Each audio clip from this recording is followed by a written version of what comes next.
This podcast is a part of the Podmania Podcasting Network. Check out podmania.co.uk to check out more of our great podcasts, features, reviews, match ratings and previews spanning the crazy and diverse world of professional wrestling.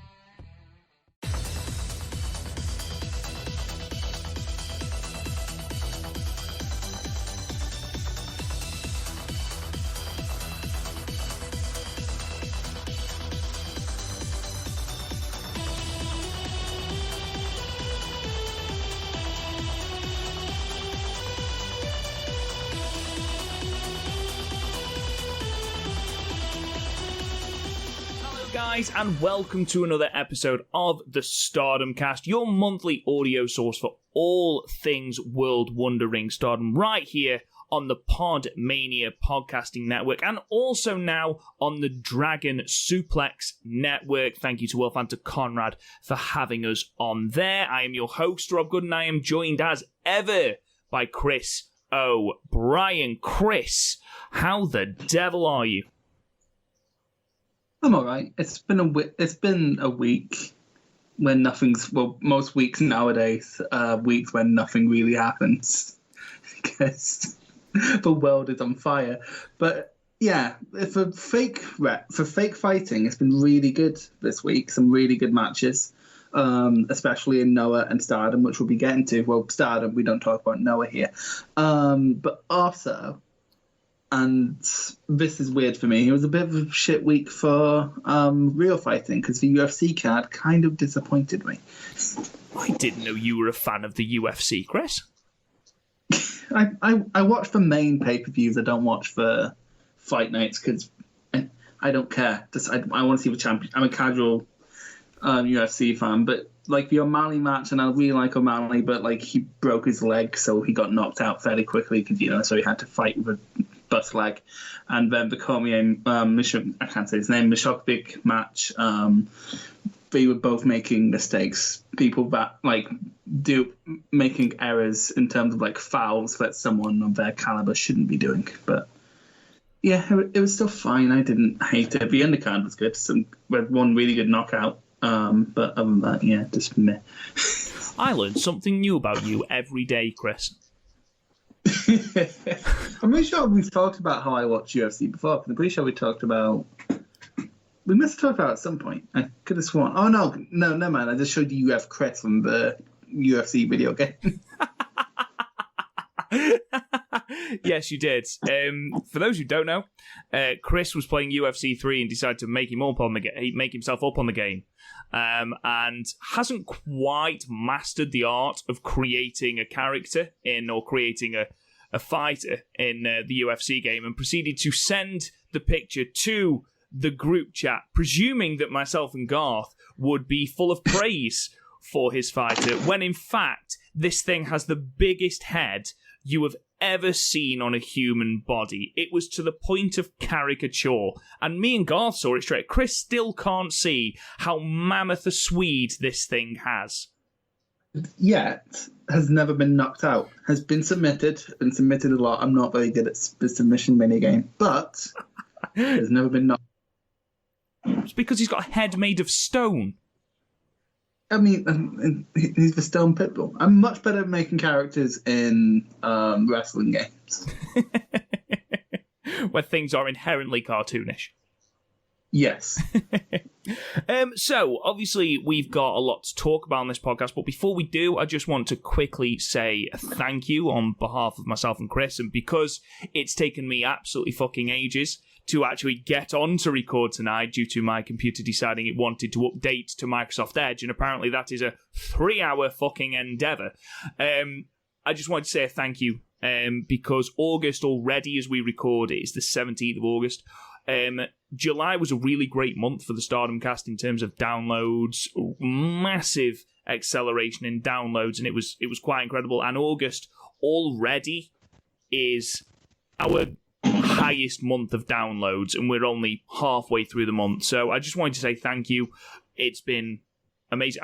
I've from not really registering Stardom until December of 2019 to doing a podcast that I love doing, and to have people that actually listen to it as well. Listen to two fucking idiots talk about something they barely know anything about. It's great. So thank you to everyone that listens, everyone that interacts with us on Twitter, interacts with us in the Discord. We really, really do appreciate it.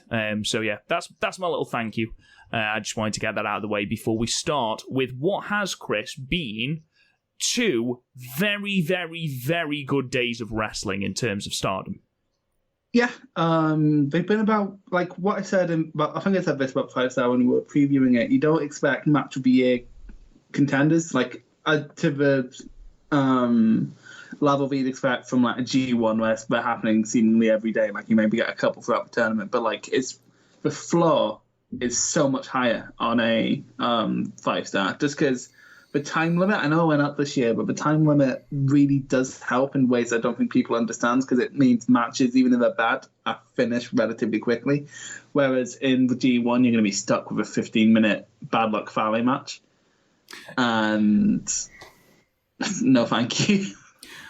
No, and this is something that I'm going to comment on throughout the 2 nights, actually. They've let matches breathe where they've needed to breathe, but matches that haven't necessarily needed to overstay their welcome and, much have come around to the Death Yama-san gimmick. Nobody wants to see a 17-minute Death Yama-san match. Or what? I want to see that just to see you. I feel like your rant will be longer than the match. No, do you know what? She's the comedy. I can get on board with that. And again, Stardom have booked it really, really well. No match here on these 2 nights, I feel, has outstayed its welcome.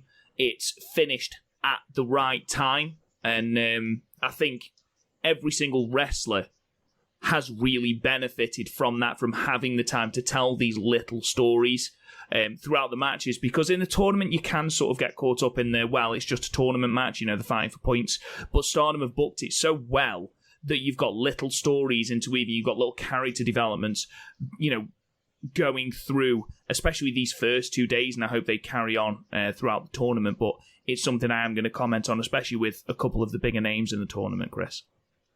Yeah, I feel one match outstayed its welcome, and I'll get to that when we get to that. But for the most part, it's very easy watching. Like top to bottom, for about, including promos and entrances, for about 2 hours. If you take out entrances and promos, you can probably get through them all in about 90 minutes, and like for 2 days. And it's amazing because that's one New Japan main event, and I come out of this feeling a lot more satisfied.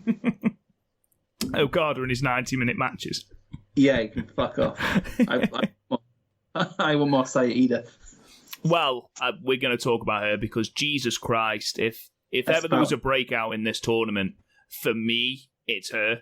Because, and we should just mention here that originally it was due to be Saki Kashima, who was in the Blue Stars sort of league, or block, should I say. And unfortunately, she had to pull out. It was fairly vague as to why she pulled out. It just said that she wasn't healthy enough. So, we send nothing but best wishes to Saki. We hope she gets better soon. In fact, it was only the previous podcast episode where I was full of praise for her for a working ring. So I hope she gets better soon. But that has given the opportunity to Saida, who has, of course, taken up that mantle and is now in the Blue Stars sort of block. And for me, has completely knocked it out of the park on both those opening matches. But we'll get on to Saida in a minute. Before we get into the whole of, reviewing the 2 nights, I just want to quickly recap what the 5-Star is for those people who are listening and don't quite know what the 5-Star is, which is absolutely fine. The 5-Star Grand Prix, you'll get quite a lot of people who just refer to it as Stardom's G1 Climax. It's 2 blocks, the Blue Stars and the Red Stars, and each of those are a round-robin block. So every wrestler will wrestle everyone in that block, with each of the winners from each block, so the winner from Blue Stars and the winner from Red Stars, they will go head-to-head in the final to win the 5-Star Grand Prix. In the event of tiebreakers, it will default to head-to-head results. There are time limits, so it's 20-minute time limits for the block matches, with the final getting a limit of 30. And then points-wise, for a win, you get 2 points. Obviously, you get nothing for a loss. And for a draw, you get 1 point. Ordinarily, the winner of the 5-star will get a championship opportunity. Tends to be the World of Stardom Championship. So yeah, it's a highly coveted tournament. It's Stardom's biggest tournament, and it's great fun. Really good fun, Chris. Before we go into the review, is there anything you want to add to that? There's no Arisa, so this year fucking sucks. If Arisa had been in this, I do think that they had very, very high hopes for her, but unfortunately, obviously, circumstances changed. There are, previous winners include Hana Kimura. I think Mayu's won it. May didn't cash it in. May won and didn't cash it in. That doesn't surprise me. She probably forgot, which seems to be her character at the moment. Just an absolute fool. But yeah, it's a very prestigious tournament in terms of Stardom. So with it, let's stop talking. Let's get into it because, good God, I'm looking forward to talking about this. So from the 8th of August, which was night one from Korakuen Hall, in front of 445 people, we opened with Rina defeating Hina with the Hydrangea in 4 minutes and 31 seconds. We're not going to review the non-tournament matches because, good grief, we have got enough with the actual tournament matches to watch. So, kicking straight in then, match 2 from the Red Stars block saw Starlight Kid in her first 5-star tournament defeating Death Yamasan with the Kichan Bomb at 3 minutes and 31 seconds. Chris, what did you think of this match? Not much. It was a tad botchy in places, as is Death, which is typical in high-speed matches because they're going a million miles an hour. But it was fun. It was that high-speed division match. I have no strong feelings towards it. I didn't take many notes, to be honest. Just, not all of them can hit out of the park, which is just fine. But there's nothing really to talk about. No, I agree. I did notice, however, for the first time, I think, I've actually seen Death Yamasan's entrance video, and it is just her slow headbanging with a guitar, which is just, it's the best. Absolutely fantastic. Just your standard high-speed match. I can see Death Yamasan playing a potential spoiler in that sort of Yano role in that block. When that will come in, I don't know, but yeah, I can see that happening. I just gave it 4 stars. It was what it was, but you can't really give a match that only went a shade over 3 minutes much more than that, Chris. Yeah, I agree with you. 4 out of 10. Just nothing special, but nothing offensive. Depending, because Death Yamasan does have death face, but yeah. We move on to the next match then, which was, of course, from the Blue Stars group. We had Azumi defeating Saya Iida with the arm breaker at 8 minutes and 3 seconds. Chris, your opinion, please. Azumi's been really good. Well, this match wasn't blow away, but she's against a rookie, so you can't really expect that. But yeah, Azumi's flashy offense sort of offset well against Saya's sort of simple. I'd say rookie-esque, but she sort of reminds me more of a Nishi than a rookie. She seems to take it all in her stride. But yeah, Azumi just sort of gets it, the way she just can sort of get into moves out of nowhere, but having it still seem seamless. That's harder than most people give credit for. How Zack Sabre Jr., for example, he can go into random submissions out of nowhere. It's doing that out of nowhere is really hard, and when Azumi goes into an armbar, half the time you don't see it coming, so it's an art. But yeah, she was basically just bumping around a rookie for this match, which was fine, but again, there's not a ton to talk about with this one either. No, I enjoyed the cockiness and arrogance of Azumi to begin with. She was very dismissive of Saya Iida, as I suppose you would be of a rookie who wasn't even supposed to be in the tournament. But Saya Iida, she held her own with the strikes and things like that. And I enjoyed the chemistry that they had. The speed of Azumi and the sort of guerrilla power of Saya Iida. I'm never going to not enjoy Azumi and the way she gets into those arm bars, because every match, and we're going to get into this on night 2. Every night she seems to have a different way of getting into this armbar. That Mystica where she just flips round Saida into the arm breaker is just absolutely phenomenal. She's on the cusp of being an absolute star. I mean, she's 17, and the match she has with Momo and the speed at which she wrestles is phenomenal. I see big things in her future. Yeah, sure, this match was a little bit botchy. I mean, there was one moment where Azumi physically had to move Saida in place by her hair, which was, quite entertaining.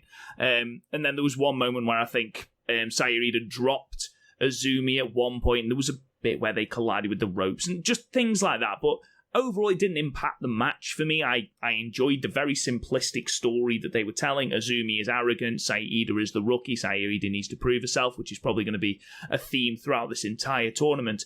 But overall, a really enjoyable match. I gave it 6 stars, Chris.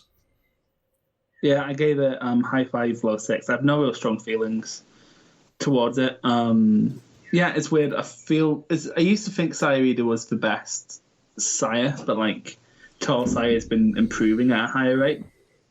I guess Saida had a more solid base to build from. So tall Saya getting better faster makes sense because she's had to get up to that. These are weird rambling thoughts only just caught into my head right now.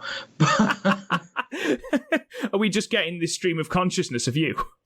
Yeah, well, that's what this podcast is. That's what you hired me for. It's like you never listened to the Young Lions. Let's move on then. So we move on to the next match, Red Star Block, with Konami defeating Saya Kamitani with the triangle choke at 8 minutes and 6 seconds. Chris, what did you think of this? Did you enjoy Konami absolutely brutalizing poor Saya? Yeah, I kind of enjoy Saya getting beaten up. But I know that sounds mean, but I kind of just do. It's one of the small pleasures I get out of life right now. And Konami's my biggest problem with Konami is that she was bland, but she's not. And as soon as Stardom came back, she's been great. She's been one of the highlights since coming back. And someone like Konami is someone who can sort of put on a great match with anyone just because of her style, how she wrestles. Kicks and submissions, anyone can be sort of forced to work that style. Unless Torsaya decides not to sell, I'm still not over that. But yeah, this is probably the first honest to God above average match in the 5-star, and it only gets better from here. But yeah, I just older people brutalizing younger people. I'll say it forever. That's why Eugene Gat is one of my favorites. But it's not a dynamic you get often in Stardom. But I like it here. I like rookies getting beaten up. So I'm calling it now. Konami is absolutely turning in Yokohama during that match with Oida Tai. There is absolutely no way she's not. The way she's carrying herself recently, the way that she literally tore her arm away from the referee when he was trying to put it up for the victory and just stormed off. There was no thrills, there was no frills, there was no posing to the crowd. She just walked off straight away. The way that she was almost psychopathically taking apart Saya, absolutely amazing. The strikes seemed crisp. I really enjoy the fact that she didn't finish it with the buzzsaw kick or the triangle lancer. It was something completely different that finished it. Saya... sorry, go on, Chris. I think more people should do that. I think more people should have, that's what makes someone like Walter or Timothy Thatcher so special, is that they don't have one move that can put you away. Any of their moves can put you away completely randomly. And I've seen people try and argue that makes finishing move less special, but, finishes are weird. When you think about it, it's weird that everyone has this one move that would always finish a match. You know what I mean? It's something that can only really happen in wrestling. So when you add that sort of tinge to it, which I think the Konami character can sort of pull off, it makes that particular person stand out. And if anyone's going to do that in Stardom, I think Konami's it. It shows adaptability. It's something that really, really engages me in a match, and it's something that I want to talk about actually in the main event of night 2. The adaptability of wrestlers and the ability to adapt to a situation, to certain situations. Speaking of Saya, we've talked about a load. She's improving every match. she does still need to learn to sell. I mean, in the moment when she's actually being brutalized, we've got the screaming, she's selling great, she's selling beautifully. But then, as no sooner has she stopped selling the completely brutal assault of Konami, that she's doing handstands and handsprings and drop kicks and things like that. And there's just little bits like that she needs to improve. And again, she's still technically just above a rookie, so she has got time. She's only been in front of a crowd for since November. Exactly. She's got loads and loads of time. Again, overall, it didn't particularly take me out of the match much because, if I'm being perfectly honest, I was too busy watching Konami, and the fact that she was, like I say, completely battering Xia without really blinking, which is a little bit scary. A little bit insane, crazy person, but I love it, and if that's the direction we're going with Konami, which it looks like it's a very different direction than Jungle Kiona's going, I'm all for that because Konami's winning. because brutal Konami is best Konami. 6 stars, Chris, again. Yeah, 6 out of 10. But I think that's going to be Tosai's ceiling, unless she's going up against someone like Starlight, who's not going to be targeting a limb, but everyone else tends to target limbs. So, yeah, which is not for someone who hasn't learned how to sell yet. And again, that might seem like a lowish grade. It's not. It's above half marks. It's a Meltzer 2.5 stars. It's your standard. And I think for where Xia is now, that's perfect. That's where she needs to be. Because much as it would be a complete shock, she's not winning the 5-star, is she? Let's be bloody honest. But well, who knows? Who knows in this crazy world? Evil is the double champion. I mean, the two leaders of the leader of Red Stars and the leader of Blue Stars are rookies. So. Well, yeah, we're going to get into that in a minute. And actually, that's a lovely transition, Chris. Let's move on to the next match, Blue Stars, with Maika defeating Momo Watanabe with the Kata Hajime. Yes, I practiced saying that, and I've probably said it wrong, so I apologise. At 8 minutes and 12 seconds. The first real shock of the 5-star Grand Prix 2020, Chris. Yeah, I think Momo getting choked out was a good idea because, one, it makes her seem vulnerable, which is always a good dynamic to have going in. Think Jay White and Naito in the G1 last year. Maika needed a big win, and Momo is objectively one of the biggest wins she could have gotten. I don't think she could have got a bigger win in her block than Momo. Not when Momo is tipped as many people's pick for the actual entire tournament. Yeah. But getting choked out, yeah, because how many people try and choke you out in Stardom? It's basically just her and Konami.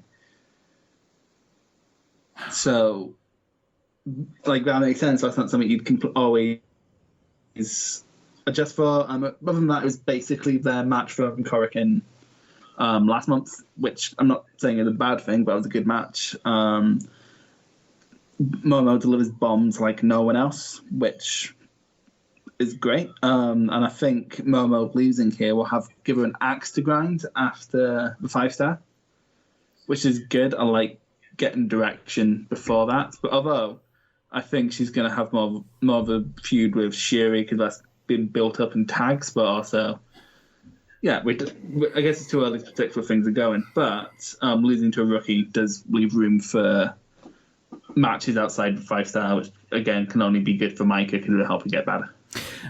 We talk quite a lot about how the promos at the start of these things are often throwaway, but are sometimes very, very important. And it helps that Stardom World has them translated into English. You knew Maika was winning when she dedicated the match to her nephew for his first birthday, because if she did that and then lost, that's a bit of a dickhead move from Stardom.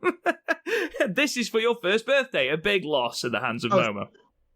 Are you telling me that's the key to just suddenly Maika's going to have about 10 cousins, all of which were born, just so happened to have been born a year to the day before all her 5-star matches? 100%, yes. She's going to dedicate every match going forward to one of her nephews.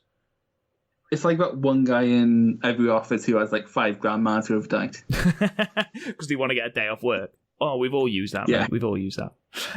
But it wasn't actually the Micah promo I wanted to talk about. It's the Momo one, because the way Momo conducted herself, she was slouched back in her seat. She talked about how, it's not going to be difficult. I've already beaten Micah literally a few days ago. That was literally her promo. And that complacency was wonderful, because for a start, Micah came out like a house on fire in this match, which was something Momo was not expecting. Momo thought she had it won with the double knees from the top rope, which beat Micah at Korakuen last month. But this time Micah kicks out, and you could see that Momo was getting rattled. The more that Micah hit her, the more that Momo couldn't swing the momentum. You saw Momo in a more desperate state. And this win for Micah, not only does it legitimize Micah, she's the future of Stardom champion. She is the future. She shouldn't be beating Momo Watanabe, who is very much in the upper echelon of the Stardom roster. It's great for her. It's wonderful for her. And it's a shot in the arm that Momo needs going into the tournament, because she's got some fucking difficult matches coming up. She's got Jungle Kiona on the final day. She's got Utami. She's still got Syuri. She's got some really, really difficult matches. So this was, for me, a really, really good result. Not a result I predicted, and it spoilt my pick'ems, but yeah, a really, really, really good match. I only ever fill out pick'ems for round robins when I'm drunk, because, quite frankly, you're as likely to win that way than anything else. Well, at the moment, and yes, I am calling out at Niagara Driver 93. Niagara Driver, I am fucking coming for you, because we are joint 5th at the moment, and the Voices of Wrestling Stardom 5-star Grand Prix pick'ems. I am coming for you, Niagara Driver. I didn't enter, but me and Rob are collective. Yeah, Niagara Driver, you prick. You're just tagging on to me. Yeah, because I didn't fill it out in time, so I'm just your picks are my picks. Fuck you, Niagara Driver. We love you, Niagara Driver. Legitimately, you are amazing. Anyway, let's move on then, because I gave that 6. Chris, what did you give that? I gave that high 6 or 7. I think that I did really like this. I think the shock of Micah winning sort of gave it an edge to their one last month. I do wish, you mentioned the cockiness in the promo. I kind of wish that translated to an entrance, which it didn't really. I'm going to bring this match up as much as I can for the rest of the year until you watch it. But Swama versus Kento Miyahara, where Kento Miyahara came out and you could just see how cocky he was, because of course Swama wasn't going to beat him. I think if that was going to be the story, she should have got that across during her entrance, because the people in the crowd won't have seen the promo. Ooh, Kento. Love you, Kento. Right. I do. I don't know why you're mocking me. I make no such a Kento Miyahara mark. I don't pretend that I'm not. How can you give Tall Saya grief for not selling, and then just openly gush about Kento Miyahara? Kento Miyahara's gotten a lot better at his selling. He had to be fair. Didn't have much choice, mate. He did have to. But I don't know, I think Kento's is less egregious than fucking a million somersaults after getting your arm worked over. Admittedly, that was a bit steep, yes. Let's move on then. Match 6 was another match from the Blue Stars block, with Syuri defeating Natsuko Tora at 13 minutes and 21 seconds with a buzzsaw kick. And Chris, we had the return, a surprise return in this match. I don't know if you noticed. It was the return of Screamy Syuri. God, I haven't missed her. God, you think she was bad tonight, that night? You should see her in the fucking jungle match the next day. But yeah, to be honest, I did not notice Screamy Syuri until you pointed it out, and now I can't not notice it. So thanks for that. You have adversely affected my enjoyment of one of the best wrestlers in the Stardom roster. Yeah, I will just tag on to that both of Syuri's matches are 2 of the better matches. Much as I've openly openly dissed Oedo Tai and Natsuko Tora. I thought she was really good here. There was minimal chain bullshit. She did do a rather ill-advised top rope leg drop with the chain wrapped around the leg, which, kudos for trying something new, but that looked a little bit ridiculous, especially as the chain instantly fell down as she went for the jump. So a little bit of nonsense there, but it was something different. But like, in the same sense, if you have a row of spoons and one of them's bent, like, just because you're different doesn't mean you're good. I mean, to be fair, we have been crying out for Oedo Tai to try something different. So the fact that we had literally very, very little nonsense is something. I think what Tora should have been wasn't realised for the next night, but we'll get to that. I think the brawler aspect of Tora's character offset really well against the sort of submission, kick-heavy Shiori one. So I think like it was a nice little mismatch, nothing blow away. But like, yeah, Shiori was obviously the better part of this match, but I think Shiori has a favourite to go far, if not go to the finals. I think Tora makes the perfect obstacle because, like, yeah, she could probably beat anyone. She just doesn't because she's stupid. Again, we'll go on to that in night two. But yeah, again, minimal bollocks, and it turned out to be good. Who knew that Natsuko Tora was a good wrestler? We all kind of knew it, but yeah, the one problem here is like none of Tora's offense really popped. Like, it was all fine, but, like, her offense never really popped. No. The offensive maneuvers that she does that pop, she does against Utami. And like I say, we're going to get into that match. But here, it was basic, but I enjoyed the fact that we weren't relying on the chain and ref bumps and all sorts of nonsense. I agree with you. I think Shiori's getting deep. I can see Shiori being in the mix on that last night.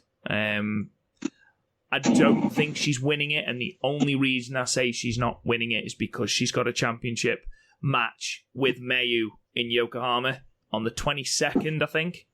So, I don't see that coming, to be perfectly honest. But all in all, a good match. The biggest pop of the match was Shiori taking Tora's head off with that buzzsaw kick, which got a massive pop. I gave it 6. It was good. It's not going to be breaking anyone's match of the year contender. It was there. It did a job, and it's put Shiori over, as does the match the next night, as a legitimate contender in this tournament. Yeah, let's put her over. And again, if you can get nowadays, if you can get a passable match out of Tora, you're my hero. So, match 7, we have got Red Stars action with Himeka defeating Tam Nakano at 16 minutes and 17 seconds with the running powerbomb. One of the best things that this tournament has done so far is solidify Himeka as a real, legitimate threat. Yeah, again, I think we're doing this early to use it as a spoiler later on, because I don't think she's going to go too incredibly far. But like her leading this early on is sort of good, in the same way that Yano leading early on last year. Are you comparing Himeka to Tori Yano? Yeah, but like she defeated both her faction leader the next night, spoilers, and she defeated a proper contender here. So in terms of establishing her, she's well established now. It's sort of like, sorry, I'm going to draw more G1 comparisons than 5-star, because this is only my second 5-star. But Ishii in G1 20, whatever his first one was, I think it was like 22-23. 22-23. And he beat Tanahashi and Shibata in his first 2 nights, which sort of solidified him, and then he went on to lose his block. But yeah, this is good. Like, Tam chopping down Himeka was really good, and then it was basically just brute strength versus experience, which is always a fun little story to be had. But yeah, I feel like Tam wasn't fully on it here, which I don't mean in terms of effort. I mean just there was something missing for Tam here, and I'm not quite sure what it was, because it was there the next night. But yeah, this is good. This is really, really good, actually. Like, again, the story of Tam trying to bring Himeka down to her size, it's sort of perfect for the two characters. And of course, Tam couldn't put Himeka away because Tam can't pick her up. So. Himika started by saying that Tam is not the cutest in the universe, and in the ring she's going to make her look like the worst in the universe. Well, snap. Absolutely. Some sass there from Himika. I really enjoyed the chemistry between these two. I thought Himika, before this match, because obviously we've seen a little bit of singles action, but it's mainly been in 8-woman tags. We've seen her as almost a bodyguard, that sort of role. And here we've seen her as so much more. I mean, in this match alone, she's looking to work the back of Tam Nakano. And, though Tam's selling is a little bit inconsistent, she can't then bridge for the Tiger Suplex. So it paints Himika as an intelligent fighter, not just, this behemoth in the division that you can't pick up, you can't slam, you've got to try and grind down. And that makes her so much more of a threat. She's not only throwing bombs, but she knows what she's doing. She's thinking about it. She's got a game plan. That's fucking terrifying. You're right, there were a few whiff spots. There was one moment where Tam came off the top rope with a knee and just missed entirely, but bless Himika for trying to sell it. Again, and I will say this in the next match as well, I will never not be invested in a Himika match because of the facials. She emotes so fucking well. You are so, she feels everything. She is so invested in her matches that you just, no matter how badly they come off or how well they come off, you can tell that she is into it. She is trying to tell a story, and I absolutely love that. As I said before, I think Tam is a great opponent for Himika, someone who'll bump circles for her and make her look great. I gave it 7 because not only did it cement Himika as a force to be reckoned with, sort of build that platform for Night 2, but it also, it told a little bit of a story. And yeah, I really enjoyed it. I give it 7 too. I do think Himika very much looks like she's trying to tell a story, but sometimes, especially in the match the next night, she sort of smiles too much, especially doing her entrance. She doesn't have it down pat, which makes sense because she's still, in essence, a rookie. So, I'm not calling her on that. That's just an area I think she can improve. She's clearly trying, but her trying isn't the issue. She just needs to learn to get better, which she will, because most people get better under Stardom. So yeah, absolutely. Do you mind if I go first on this next match? Just because I've got some thoughts. Okay. I'm going to do it anyway. It was just polite of me to ask because I'm British. So match 8 then, the semi-main event of the night, the Blue Stars match of Utami Hayashishita defeating Jungle Kiona at 14 minutes and 38 seconds with the German suplex. Now, I absolutely loved this match because you've got this real story with Jungle, her desperation to prove herself in the face of everything that has happened, the way she signed off on that defeat to Mayu, that whole I am worthless, I am useless, I'm not worthy to be here, and that's obviously her mindset. Then it was compounded by the loss to Utami and Saya for the tag straps at Korakuen. The look of panic on her face every time Utami hit a signature move, because she just did not want to lose, trying out new things to try and change her look by, that horrible fucking powerbomb on the apron, which Utami looked like she took all on her shoulders, grabbing the ref when she was hit with the torture rack bomb.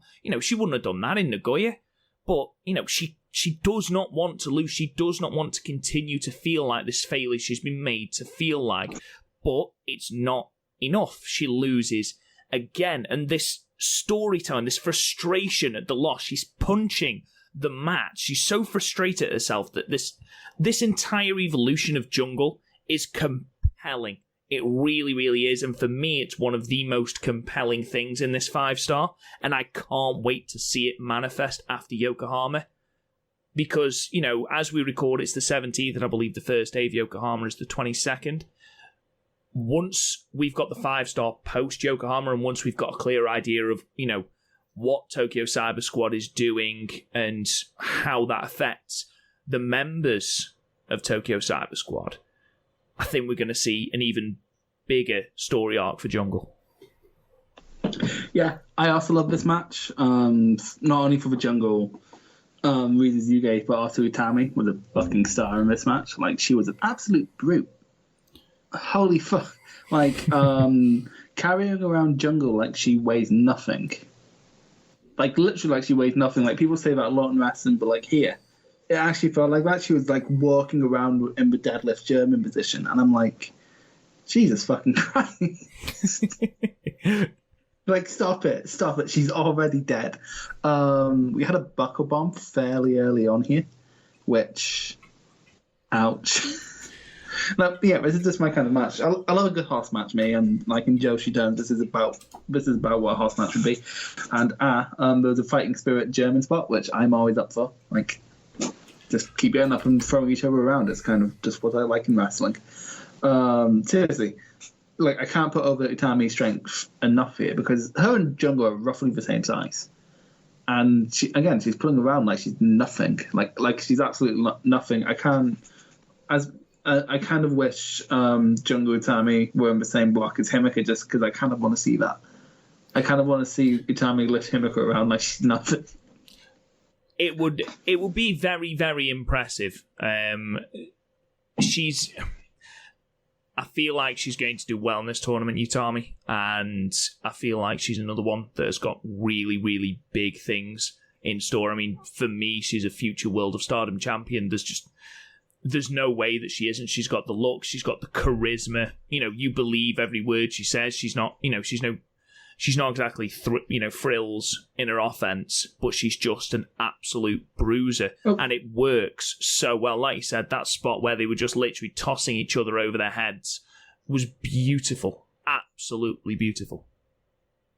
Yeah, but I feel so sorry for Jungle right now, because they're having a bit of a redemption arc, but like, just based on her history, I can't help but feeling like it might go nowhere and she'll just keep losing. Jungle is this? Yeah. Oh, I hope not. I really, really hope not. Do you really think that's what's going to happen? Just no story? She just keeps losing? That could be. You never know. Like, they might end up deciding, like, okay, we have nowhere to go. Because I don't know how popular she is in Japan. I don't know if she's incredibly popular over here. Although, her match on the second night was probably the loudest of both nights. You see, you're probably right. Yeah, I just think they've done so much work with Jungle here. You know, and again, the story that they were telling in the ring, you know, the way that she's desperate, she's trying new things, you know, the way that Mayu loss especially affected her, to then just throw it away would be really, really sad. Yeah, because that promo, it still gets me. It's heartbreaking. Heartbreaking. Yeah, maybe. I'm trying to think when this redemption arc, because that's like when we talk about like redemption arcs in like New Japan or WWE or basically anywhere, there's always like, well, there's the big show on the horizon, so like Mania, Kingdom, I guess Double or Nothing if it's AEW, etc., a takeover if it's NXT, and Stardom doesn't really have that. Like, they sort of, with the exception of this Budokan show, which is basically just because they need a big crowd while being socially distanced, they only ever run Korakuen, so it's like no end goal. It's weird, so it makes it harder to call, which A, makes it more exciting, but B, also makes it harder to write, which makes me think they could possibly give up. Positivity, Chris. They're not going to do that. Positivity. We're a positive podcast. We are going to be positive. Anyway. But yeah, this is definitely match of night one for me. This was just great. This is what I want, and I literally did not realize until the second day that there was a 15-minute time. There was a 20-minute time limit this year, because this match felt short. Like, this match didn't feel long, but it went over 15 for this, and all the better for it. High 8 for me. Great stuff. Agree with you completely. 8 stars, and yeah, for me it was match of the night as well. Storytelling and for both workers in ring performance. So let's move on to the main event of night 1 then, which saw the Red Stars action. Sorry, I've put RS and I couldn't work out what RS was then. Red Stars action. Julia defeating Mayu Iwatani at 17 minutes and 28 seconds with the glorious Driver 2. Chris, talk to me. So how are you feeling, Rob? No. So Julia versus May, champion versus champion, obviously. That's about as far as my thoughts on this match went. It was really good. It's like a standard almost STARDOM main event. One of Julia's better matches, not one of May's, though. Because May she can't miss this year. The only bad match, well, not even bad, the only like sub-great singles match she's had all year is against Saki. And that's because it was at No People Gate. So, yeah, this is really good stuff. Both women throwing bombs at each other. Like, it had the aura of a champion versus champion match. And having sort of in kayfabe the lesser champion go over helps solidify them, helps keep the block more open if May was going to win the next night. So, yeah, I did really like it. I really like one of the highest backdrops I've seen all year. Like, there's a backdrop from Julia, and May got so much height on it that I thought she died, which happens at least once every May match. But as in, like, looking like May died, not the backdrop driver. But yeah, like, Julia played her role as sort of a big, imposing secondary champion going up against the ace figure in May. So, yeah, I've no real complaints about it, apart from I'm still not feeling any charisma from Julia. Like, she eludes nothing. It's like when someone asks me what I think of shelves they built, and I'm like, what sort of emotion am I meant to put on a shelf? You know what I mean? Like, it's a fucking shelf. That's what Julia is continuously is for me. Like, I think she needs to be somewhere in there. Every time she's in there with someone special, like Mayu is, it's really good. But as a main person, I'm not feeling Julia, which I'll get onto more on the second night. I think we have differing feelings about that. Yeah, we definitely do. I feel there's a real arrogance about Julia at the moment, and I've seen from quite a few sources that, you know, people feeling that she's being over-pushed and things like that, but if Julia's leaning into that, you know, that arrogance, that self-entitled nature, you know, I think it works. I think it works brilliantly. I mean, the arrogance here she had against the champion, she had no respect for Mayu whatsoever. She didn't see her as a rival, as any sort of threat to Julia. And, you know, there was no handshake. It was just another opponent, you know, shushing the crowd when they were getting too loud. That swagger that she's got, and she has certainly evolved into this character as the days, you know, the months have gone on. I don't think it's something she had to begin with, but I'm certainly seeing it more now. And especially for me, after the main event of night 2, which I know you disagree with, but she's not the complete package yet. I'm not saying that. I don't think she is. And I agree with you. If she isn't in the ring with someone special, you know, you look at her best matches, and her best matches are Tam, Mayu, and Hannah. You know, and Hannah was because the two brawled, and that was what both of them are good at.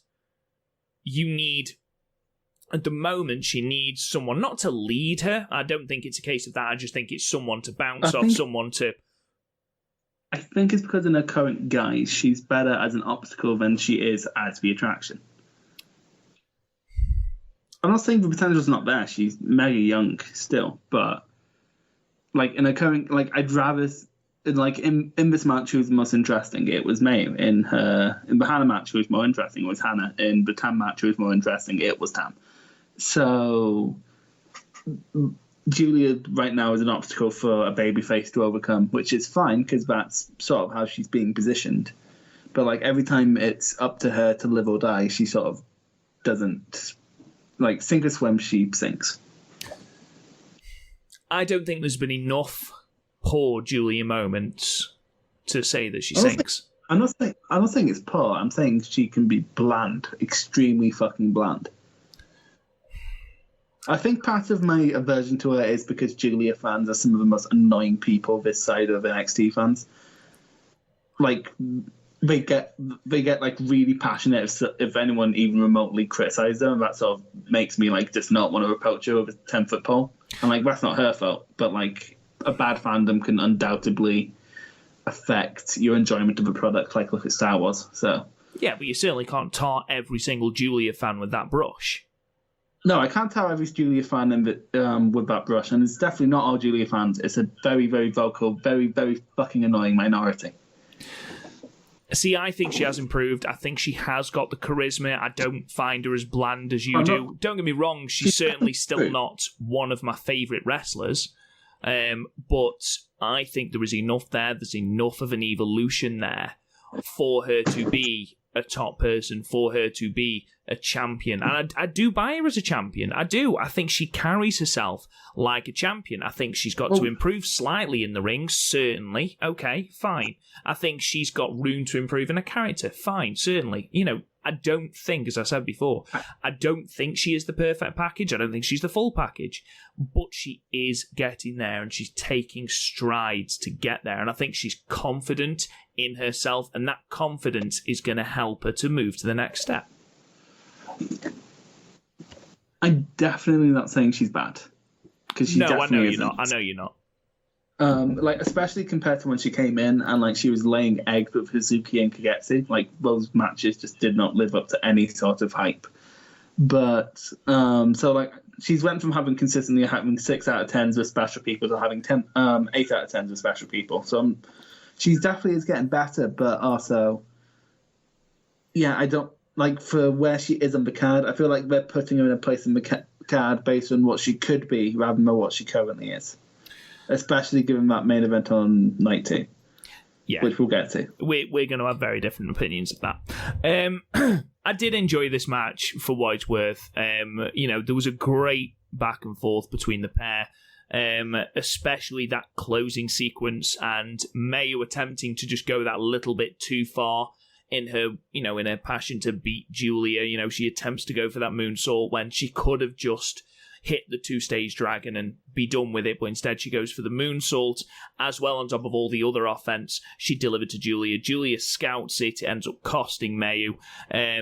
Julia, though, she hits one glorious driver and then realises that she's going to have to do something completely different, brings out a variation of the glorious driver next to win the match. I don't think this classes as an upset because I think almost all of us, and I'd say us as Stardom fans, saw Julia beating Mayu. I don't think anyone had Mayu to win. Mayu, by the way, who has lost her last 5 opening days of the 5-star. She's like Tanahashi in the G1. Yeah, she really is. Terrible opening day record. Everyone must get the record, the schedule, and just look at it and go, please tell me I got Mayu on the first day. Please tell me, I haven't got it till the final day. Shit. But yeah, overall, I thought this was great. I thought they told a decent enough story. I thought, Mayu's over-exuberance costing her plays perfectly into a character. Julia being cold, calculated, arrogant, I think that plays right into her wheelhouse. And turned into, again, I hate to keep using the same word, turned into a compelling matchup. Yeah, overall, I gave it 8 stars. Yeah, low to mid 8, just really, really great stuff from both girls. Just my rant for Julie is just going to always be there. It's fine. I thought the intensity was great in this match. One thing I will say, Chris, I don't agree with your opinion that she's bland, but that's your opinion. I'm not going to say you're wrong, obviously. One thing I will say is, and I think it was just in this match because I didn't see it so much in the Himika match, I found her selling in this match to be almost cartoonish. She was really, really over the top selling and almost pandering to the crowd with it. And, she didn't do it in the Himika match, but I really, really noticed it here. Proper over the top sells and then just randomly not selling things and things like that. And once I noticed it, it was really annoying, and it was something that I was going to bring up and, be like, oh, sell things, but, like I said, I don't think she did it too much against Himika. It was something I was like, it's a bit of a strange way to go about things, because I've never seen Julia selling as a real issue. In fact, I, complimented her on it. in the match against Tam, where Tam pretty much tore her knee apart. I don't know what it was. I don't know whether it was the facials or the over-the-top arm movements or what it was, but I found her selling to be really, really over the top in this match. Maybe your favourite match is Hulk Hogan versus Shawn Michaels. What does Brian Zane call it? Like watching an octopus in a washing machine. Post-match... Sorry, go on, just before I carry on. Like watching a salmon. Post-match, all of DDM are out. Of course, all DDM have got a 100% record at this point. Julia says that they should continue with their 100% record until Syuri, being apparently the mischief maker of DDM, points out that they can't all be 100% because both Himeka and Julia face each other in night 2. Himeka wishes her good luck sarcastically, and that is the end of that. And this was another point that you realise just how well they have built Himeka. And I think it helps that Himeka is quite confident on the microphone. When she delivers that promo at the end of night 2, it's really quite articulate and confident and well enunciated. You know, I buy her as certainly not top of the card talent, certainly not yet. But again, she's stronger than I thought she was in that area. Yeah, like again, Himeka and her current guys, and I think it might be her ceiling just because of where she's been pegged on the card. But like, as an obstacle, she's absolutely perfect. Overall, Chris, what were your opinions of night 1?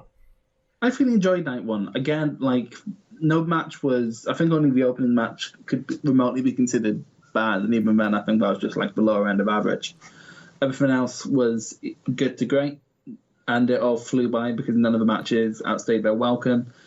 Again, the fact that there was fucking 8 single matches on the card didn't tire me out, like literally anything else, it would tire me out. I would watch this in like 2 or 3 sittings, but I watched this in 1 sitting, and it was fairly comfortable. So, yeah, completely. There wasn't anything on this card that I think will touch anyone's match of the year come the end of the year, but overall, really, really, really solid card. Really, really good match. I think everyone delivered. I think the match talking about Starlight Kid versus Death, it was 3 minutes long. It was completely inoffensive, did a job. But yeah, overall, most people have got little stories to play with. The right people won. The booking was really good, and we had those token surprises with Micah defeating Momo. I'm really sorry, by the way, if I keep hiccuping. I've got cider, and I think it's gone down the wrong hole, so I'll keep hiccuping. So if you do hear that through the microphone or a burp, I really apologise. I can't control it. Anyway, let's move on to night 2. From the 9th of August, the following day again from Corrigan Hall, in front of a slightly lower attendance of 402 people. However, I don't know if you noticed this, Chris, but Jushin Thunder Liger was in attendance. Yeah, I noticed basically they showed up during the Micah versus Sairida match. Oh, did they? Oh, I noticed him at the start. I didn't notice that. Bloody hell. Never mind. So the opening match, which again we're not going to review because neither of us watched it, and it was a non-tournament match, was the Queen's Quest team of Saya, Kamatani, and Rina defeated the Tokyo Cyber Squad team of Death Yamasan and Hina at 5 minutes and 15 seconds, with Saya getting the pinfall with the running shooting star press, which is still looks good, still terrifies me because she is such a tall girl and she gets such a low trajectory. Really panics me every time I see it. Question: Why didn't they just have Rina and Hina fight and then have this tournament match? Well, there was supposed to be 4 tournament matches, I apologise, on the 15th of August, but unfortunately they had to cancel the show 2 matches in. Because I believe someone who is not part of the group at the moment, the sort of staff for the tournament, has tested positive for COVID. So, whoever that is, we hope you obviously get very well soon. But that's why, because they were supposed to have another show in Osaka, and they couldn't because of the COVID test. Fair. Yeah, okay. Continue. So, first match. First match, Blue Stars with Micah defeating Saya Ida at 7 minutes and 19 seconds with the cross arm buster. Chris, what did you think of this match? It was like the rookie version of an Ishii versus Suzuki match of your fairly well-trained sheet fighter against your brute, and it was fine. Like, nothing overtly bad, nothing overtly good. I did enjoy the surfboard stretch in front of Liger, because it cut to Liger. He didn't react, he was just sort of sitting there. But that happened, and it was nice, but gives this match a slightly above average grade. But like, other than that, I have nothing I really enjoyed, like overtly enjoyed. I do enjoy Sairida just sort of powering into strikes. That's something I'm always going to be into. And both girls are, of course, just getting better through getting like constant singles matches. So I'm kind of looking forward to seeing like where they end up at the end of this tournament. Because, Rob, I'm doing what I did when I rewatched the G1 last year, and I'm keeping notes of all my scores so I can do averages throughout the tournament. So look forward to that on episode 2 of our Grand Prix review later on in the month. Christmas. Sairida delivering possibly the best pre-match promo, which was verbatim, "I'm definitely beating Micah today." Fair enough. That was literally it. The point, didn't bury her opponent, but also didn't put her opponent over. Perfect promo. My notes literally consisted of, sometimes matches don't need to be complicated. Let's just see who can hit who the hardest. And that was what it was. Micah's chest was explosive red. It was great. Sairida consistently improving, and she's so likable, and you can't help but root for her.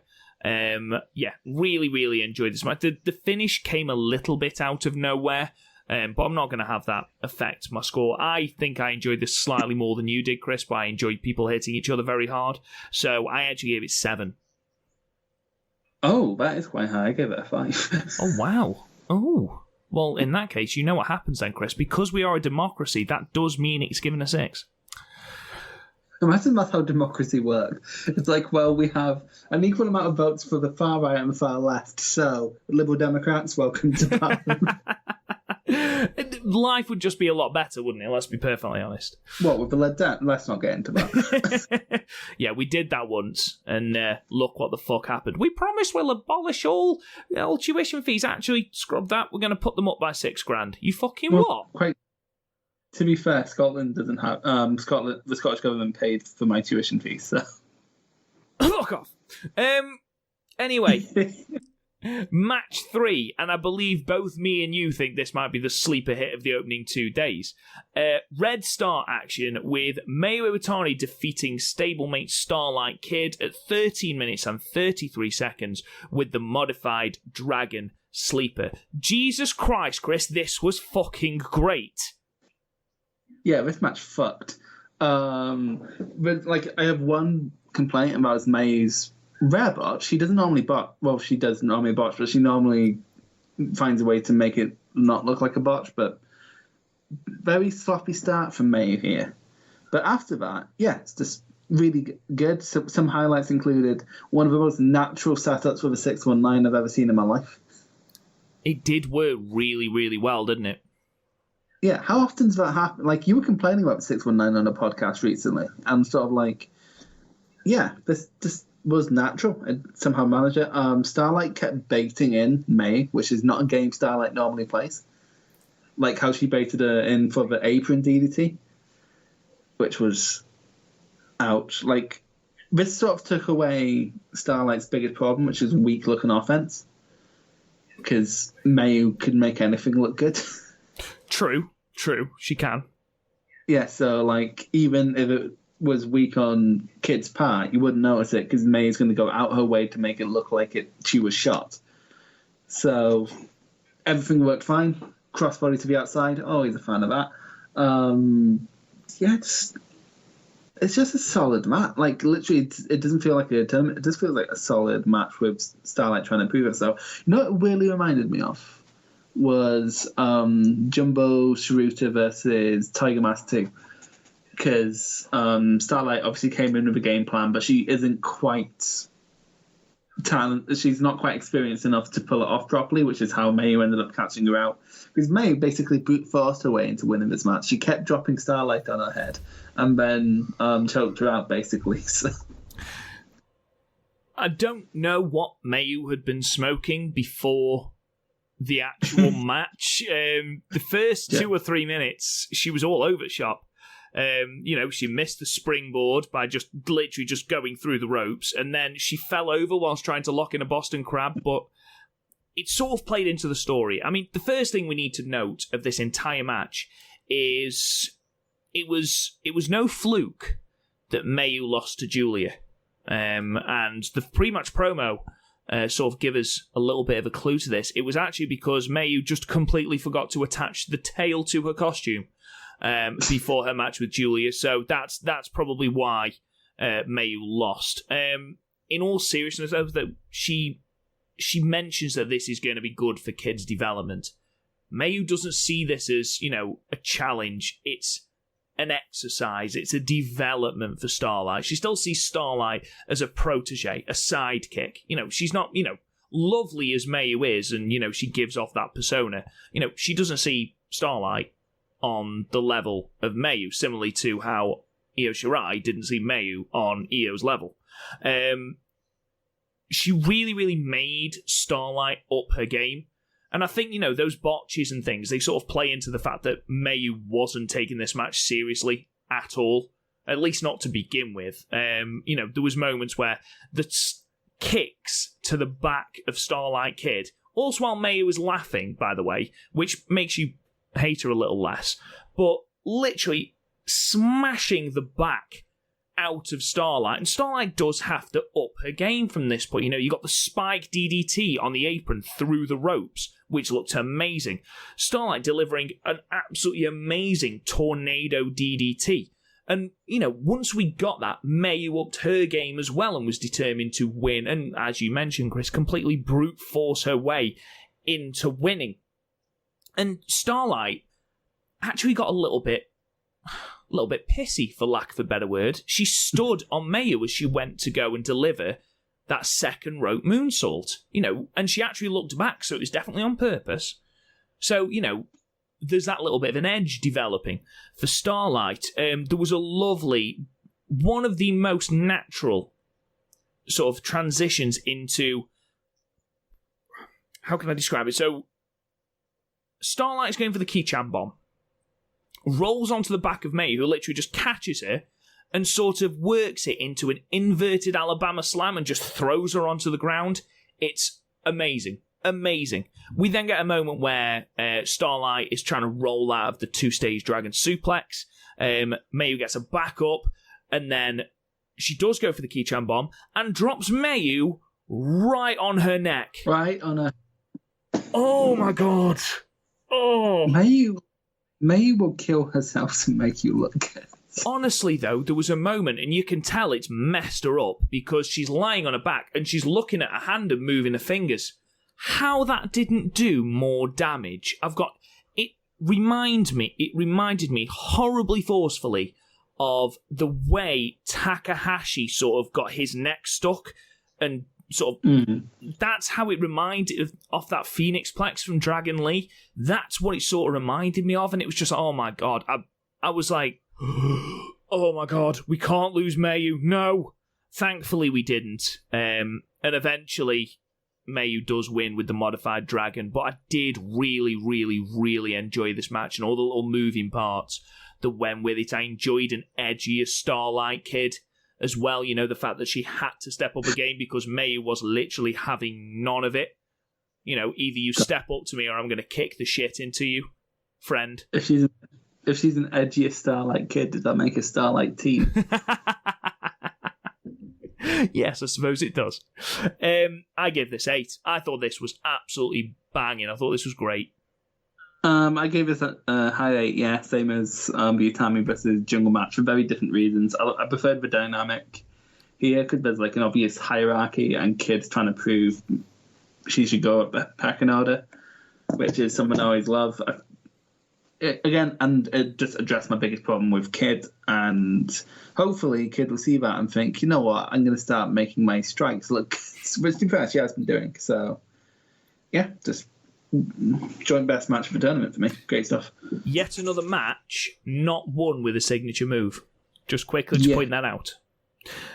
Another match that doesn't use that is match 4 on the night. So Blue Stars action with Momo Watanabe defeating Azumi at 9 minutes and 54 seconds with the cross-face chicken wing. Chris? Chicken wing! This match was another belter. Oh, yeah, this match fucked. It's funny, I keep saying that and Garth keeps thinking it means something bad. It does. You do make it sound like it means something bad, to be fair. What? It fucked. This is great. There's this moment, and I put it in the group chat, and it scared Garth half to death. Because, so there was this kick exchange, as is standard. Azumi goes, ducks under, jumps up the ropes, jumps down, and then Momo just catches her with a kick. Oh, you can tell it properly cleans Azumi's clock. She's not with it at all once it connects. The beginning of the end. But yeah, this was... I didn't expect this to be as good as it was, which I guess is stupid as me, because I knew this would go under 10 minutes, Azumi matches normally do, so I was like, oh, it'll probably be fine. But then it ended up being just great. It just didn't stop throughout the whole thing. And just one big... Basically, Azumi had to get her way out of getting hit by bombs, because if Momo starts hitting with bombs, you're fucked, as sort of shown by basically everything that happened after that kick. Yeah, it led to a rather botchy Uranagi, because I don't think Azumi actually knew where the fuck she was. It was so unpleasant to see, because there's no way that didn't come keen. I mean, oh god, it's horrible. Some of the other things though, I'll come on to the finishing sequence in a minute because I love that. Again, a really, really inventive way of Azumi getting into arm breakers and arm bars. She came off the top rope and did it for Momo, and it looked seamless, absolutely amazing. And there's a GIF on Twitter of it. I don't know who's put it up, but it just looks amazing. I really enjoyed, and we spoke about this from night one, Chris. This is where I wanted to talk about it. The adaptability of wrestlers.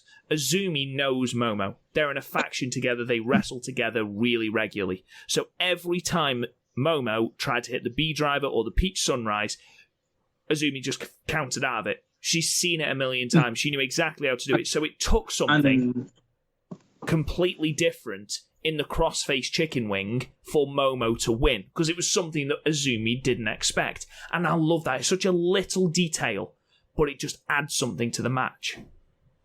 Yeah, because in kayfabe, these two are probably sparring all the time. And again, it goes back to the Kid versus May dynamic, and actually it's a dynamic we had 3 times in the show, and it's a dynamic I love, of the younger people trying, obviously having a game plan. They know the key to beating their mentor, but like they don't have the skills of their mentor, so they can't quite carry out the game plan. Because as soon as the mentor sort of catches on to what your game plan is, they can just shut you down because they're better than you. Yeah, pretty much. Azumi was on another plane tonight. She really, really was. Just the pace with which she's working. I mean, it takes something to keep up with Momo, but to almost outpace Momo, for the amount of time. I mean, I know it's only a 9-minute match, but Azumi just looked amazing. And she continues to look amazing, just like she did on night 1. But here, everything worked. Apart from, completely being KO'd by an errant knee to the face. Yeah, a really, really, really enjoyable match. And again, I gave it 8. I gave this 8 as well. I fucking loved it. Honestly, night 2, night 1 is good. Night 2 was great. Really, Night really 2 good. Night 2 should have been the opener for me. I think this is the best match under 10 minutes this year. And it wouldn't be, but Kagetsu, just had to look this up. Kagetsu versus Tam Nakano went 15 seconds over 10 minutes. Never mind. So close. So, yeah, this is probably the best match under 10 minutes all year, and I don't see anything topping it. No, I agree. Moving on then, match 5, Red Stars action. Tam Nakano defeats Konami at 10 minutes and 50 seconds with the Tiger Suplex in a match I like to call Let's Kick Each Other the Musical.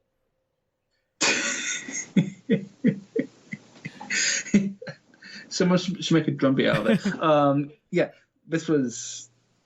What I liked about this is Tam kept falling for... Konami was, setting traps and Tam kept falling for it, so Tam...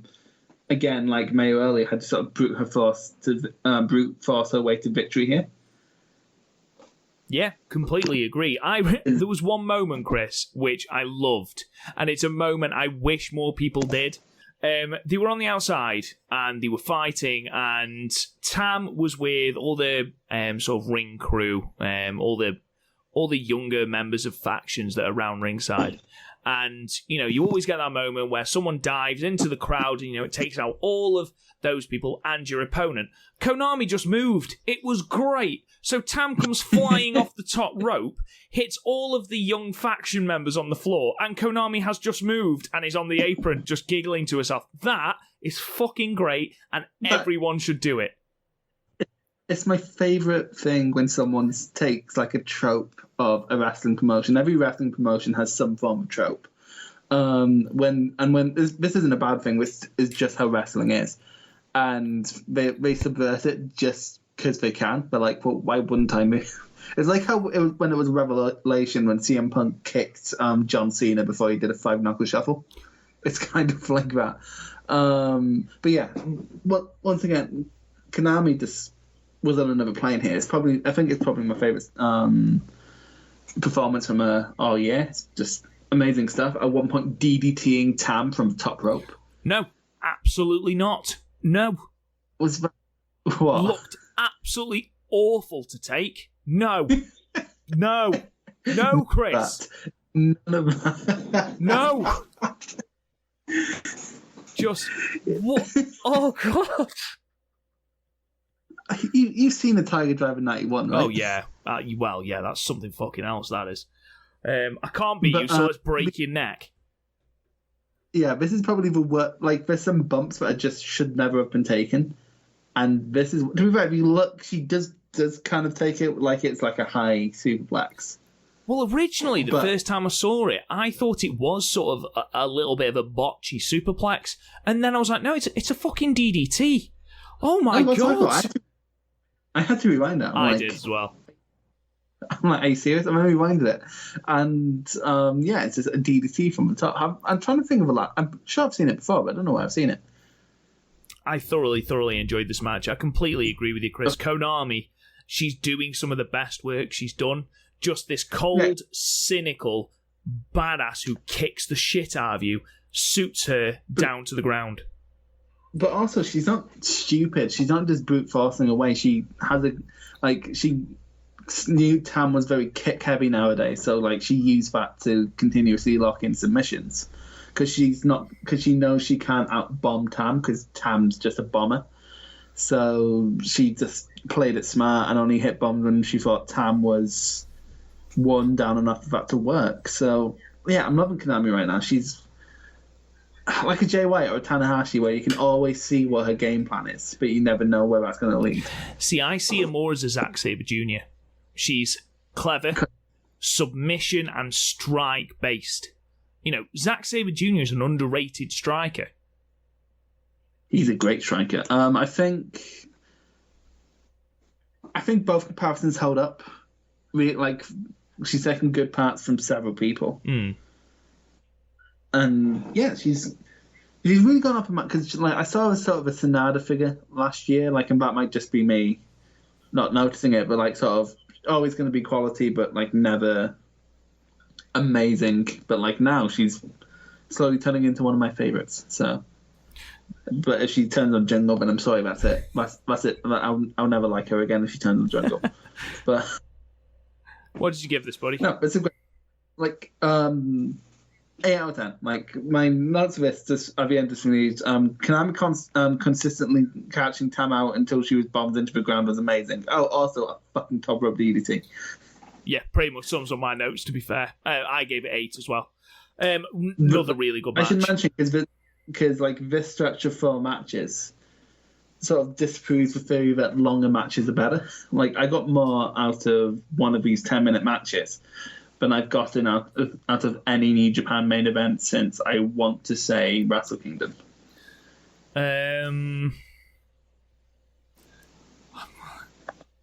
If that's not the case, there aren't many.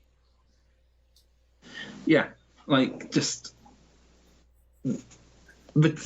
I don't know how, because I was watching some old Champion Carnival matches from 2018 a few months ago, and they'd go short as well.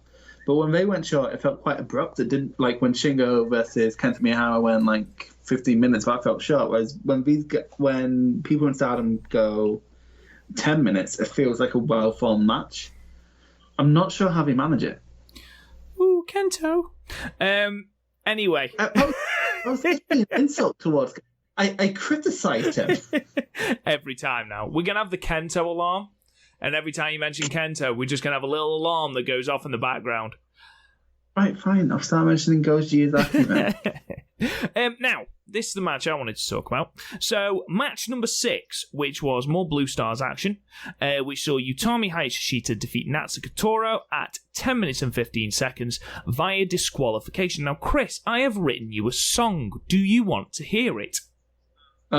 Yes, is this going to involve you playing the guitar? No, not at all. It's only a couple of lines long, and it is set to the popular ditty, Favourite Things from The Sound of Music. So, chair shots and sentons and use of that chain, jumping the bell and then hanging opponents, beat up officials when none of this works. These are the points of a Natsuka match. I think that sums up every single Natsuko Tora match since January. Basically since her Hazuki match, that's been Tora's MO. Every single fucking match, bar, ironically, night one of the fucking 5-star. I liked this match. Can I get the nice things out of the way and then I'll let you rant? I'm not going to rant, to be fair. I'm past ranting about Aida Tai now. Was the song in lieu of a rant? Can we just appreciate how well I did to fit all of that into Favourite Things? Yeah, you did well. It didn't rhyme, but I'll forgive you. Anyway, the match itself, I liked Tora here. I thought her British character really came across, because when Utami got her hope spots, they really popped, and that's what you need, because again, Tora and the current guys is an obstacle, and Utami the favourite, so that worked. And when she started using the chain when the referee first went down, I thought that worked perfectly fine. I thought that was a natural thing to go for. It's when she started using it when the referee got up, that's when we got the shades of the Tora that we don't want, the dumb fucking idiot. Because, I'm not being funny, hanging Utami was a cool spot when the referee was down, but when the referee is up, nothing happened, because Utami didn't have a serious injury because she didn't have the chain around her for more than a couple seconds. It made no sense. As soon as the belt, to be honest, if Tora had done that, there's no one else in Oedo Tai in the tournament, is there? So if Tora had done that as a way to clear it for Saki and Natsu to pick up the win against Utami the next night, that'd have been fine. But there's no storyline reason to do that, and it's just a shame because I was thoroughly enjoying this match, this hot match between two bruisers, until that ending. That ending completely ruined the match for me. It's a shame because that moment where she jumps the bell And, she's not just doing the stupid thing where she's pulling the coat over her head. She proper derailed Utami. It looked legitimately stiff, and that was great. But I agree with you completely. Like, the hanging spot, that shouldn't be a spot in every fucking match. But it's every single match. We have, Konami we've had hung. We've had Utami hung. We've had other people hung repeatedly. And it's just like, for fuck's sake, it's an impactful spot if we don't see it every time you wrestle. And yet, the stuff with the referee completely blows my mind every time. Regardless, though, the moment where she puts hits Utami with 3 chairs at once is great. Then puts the 3 chairs on Utami and hits her with a senton from the apron on the floor. That was fucking great. Now, if we can get more of that brutish Tora who just wants to hurt you, instead of cut, paste, copy, paste, copy, paste offense that we've been getting for the last, what feels like 3.5 years, then I'll be invested, because that one moment, coupled alongside the actual, stiff-looking interruption of Utami's entrance, that was fucking great. But then we got back to paint-by-numbers Tora. Yeah. It's so frustrating, because she shows glimpses of not being that, and then she doesn't. I think she might get better with that as a 5-star. Again, I'm holding my full judgment of her current character until post 5-star. But yeah, there's glimpses there. I just think she definitely needs to act more on those glimpses rather than hanging people for no reason. Like, I'm not as frustrated here as I was in, say, like G128 when Tama Tonga kept getting himself disqualified, because he'd have a 15-minute match and then you get disqualified. This went less than 10. But less than 10 was really good up until the point where it wasn't. Yeah, smidge over 10. 10 minutes and 15. So, same time as Tam versus Gigetsu. Not as good. I mean, I gave it 6 because ultimately, there was enough there to make it look like a different match, but it's so frustrating. It's so frustrating. I'm struggling on what to rate this, because normally when I rate something a 5, it's because I have actively nothing that I care about. Whereas here, I have things that both actively I really enjoyed and actively annoyed me. And I can't decide which one is more prevalent. So I'm just going to go with your rating, because I literally do not know whether or not I like or hate this match. I think that's wise. Let's go with that, buddy. Let's move on then to the semi-main of Night 2, Match 7, Blue Stars action, with Syuri defeating Jungle Kiona at 12 minutes and 39 seconds with possibly the most brutal-looking Suzuka I've ever seen. That finish, that submission move, Chris, looks brutal. Yeah, especially considering the match. So, I don't know why more people don't target Jungle's shoulder, because her moveset is about 95% lariats and powerbombs. I'd say it's more than that, to be fair. Yeah, and then the other ones are the Jungle Buster, which literally had her smashing you into her shoulder. So the fact that the only other match I can think of this year where someone actively went for Jungle's shoulder was B. Priestley and Jamie Hayter in the tag match at 9th anniversary. Apart from that, no one does. So it's because when you do that, so in this match, you're completely neuter Jungle Kiona. First of all, coming out in the entrances, looking like she's hungover. Who, Jungle? Yeah, with the glasses on and the blank expression on her face. That's me on a Sunday morning. But the match here, so again, just it's Syuri completely taking down Jungle. Jungle did have her hope spots, but at the end of the day, there wasn't a ton she could do. She couldn't hold on for the Jungle Buster because the shoulder was fucked. She couldn't get her up for the hammerlock, hammer throw, I should say, powerbomb, because her shoulder was fucked. The crux of this match was Jungle's shoulder was fucked. She can't do anything, which is an amazingly effective little story device. It's probably going to affect a host 5-star much like probably Juice Robinson and G128, which makes me sad. But also it makes sense within Syuri's offense because she's always shooting for armbars, she's always kicking. But like where she'd normally kick on the head, like when going into the corner, she adjusted it just a little bit so she'd hit the shoulder. I love that shit. Yeah, that's great. It's not notable when it happens, but more people that should just be standard. Yeah, but the problem is at that point, Jungle was basically put down at about the 3/4 way mark of this match, which means you didn't really have an overly exciting finish, which didn't quite take it to great, but this was still like really good, like really, really solid stuff. The resilience of Jungle was the main point. Yeah, as you mentioned, she was in the Suzuka for what felt like an eternity, but her determination to not lose again, to not tap out again, really added to the drama for me. And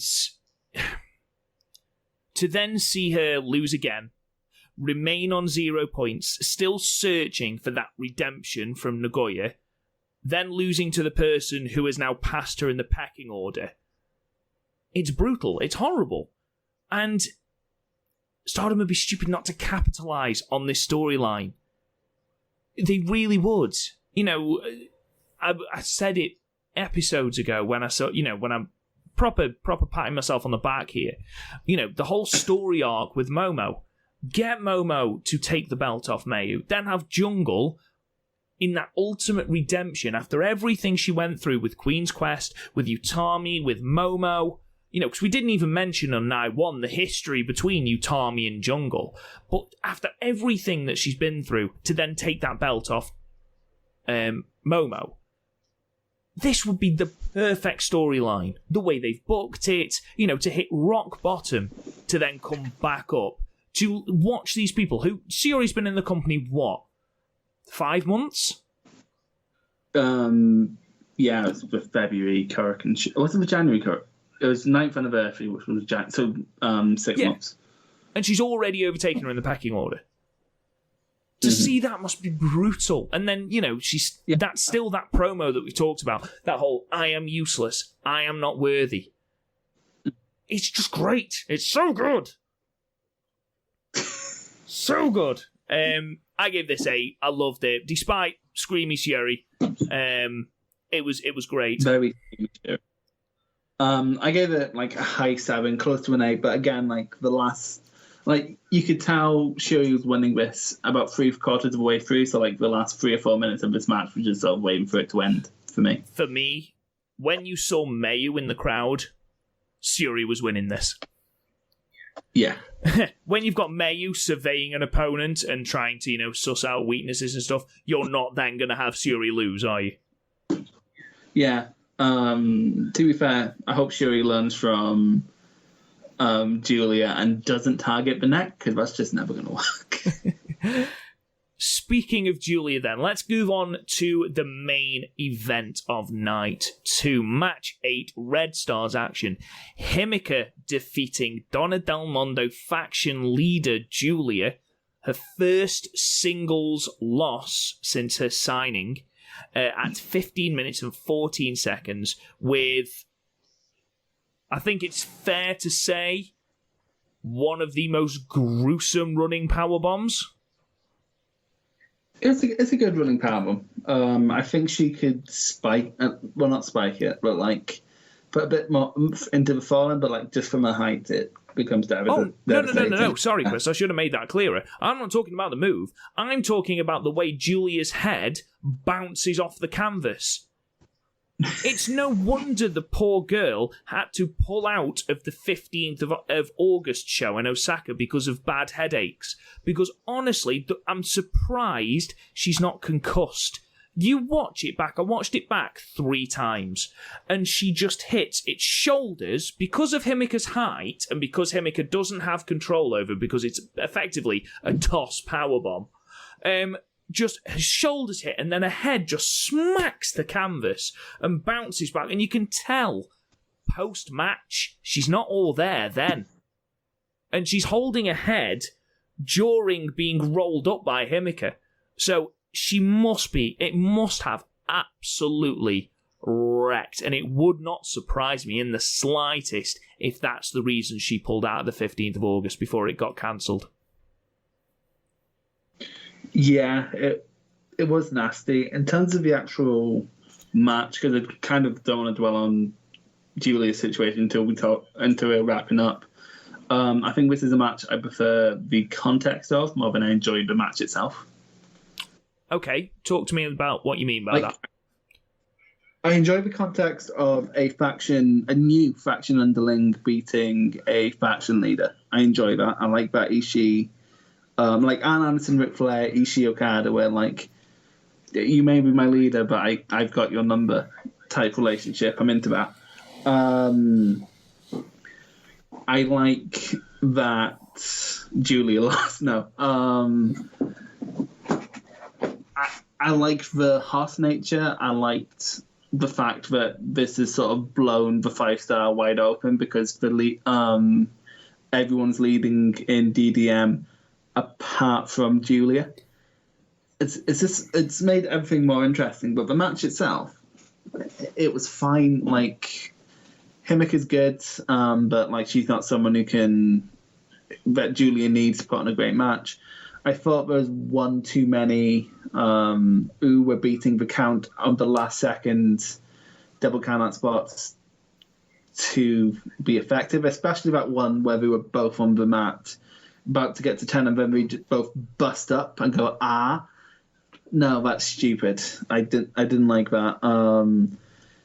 Himika here plays her role perfectly because, again, she's the spoiler getting out from brute force.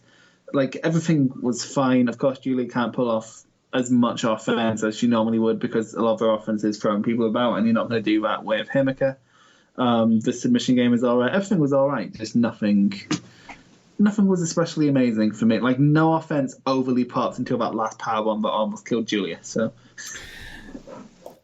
I enjoyed the way that Julia had to adapt her game, because usually she is the cocky, arrogant person in a match, overly confident to a fault. Yet here you've got Himika, effectively her underling, completely dominating her, being overly confident, almost out-confidenting her. That's a word. Just completely overshadowing her in every way. And Julia's ordinary offense, as you touched on, she couldn't perform, so she had to cut to a submission game. Constantly trying to work the neck, work the legs, try and cut Himika down, adopting what Tam tried unsuccessfully on night one. But what I loved, and it was the best move of the match for me, was this seamless roll into the STF, this rolling transition from Julia, and it just looked so smooth, beautiful.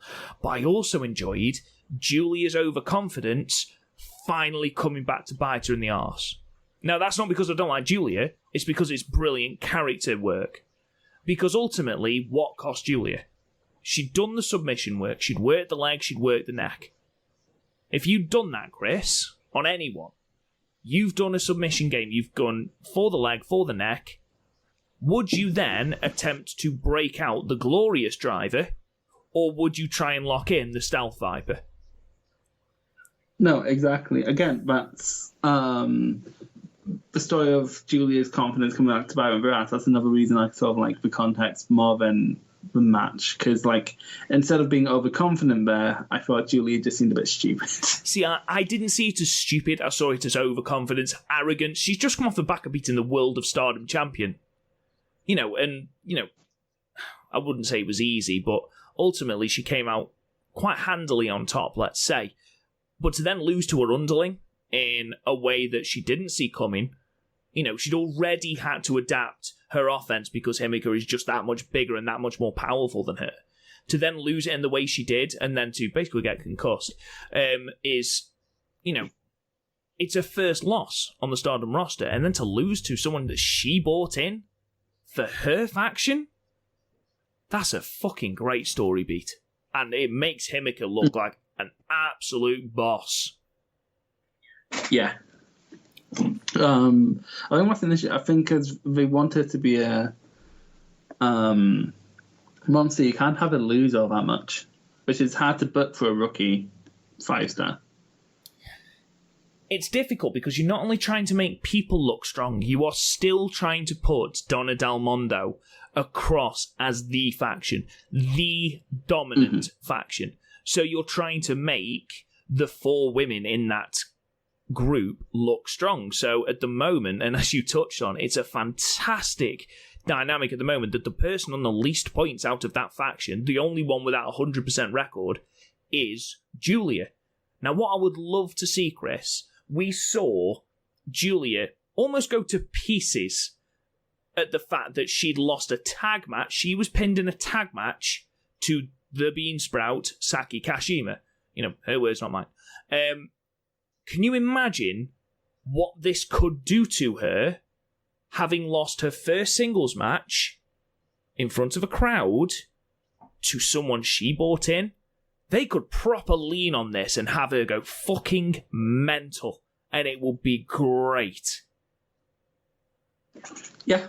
Again, there's a lot of story potential coming out of this match, and I like that. I just don't think that makes the match especially great. What was your issue with the match?